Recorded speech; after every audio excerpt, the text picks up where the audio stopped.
টোপনি নাই, সপোনো নাই, মাত্ৰ এটা অনুভৱ তুমি।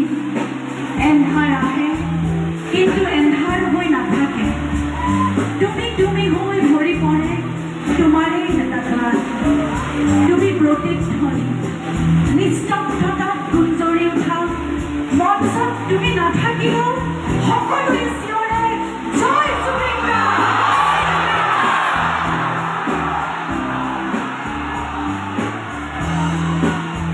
এটা সময়ত ৰাতি মায়াবিনী হৈ পৰিছিল তোমাৰ উপস্থিতি, আৰু এতিয়া ৰাতি মায়াবিনী হ'ল তোমাৰ অনুভৱ, মাথো তোমাৰ অনুভৱ। তুমি কেৱল এটা স্মৃতি নহয় মায়াবিনী, তুমি এটা সুৰ, অনবৰতে উঠক লাগি থকা তুমি এটা গান। প্ৰতিখন মঞ্চত প্ৰতিটো ৰাতি আমি বুকুৰ ভিতৰত লৈ ফুৰা তুমি এটা গান। মায়াবী, তুমি চিৰদিন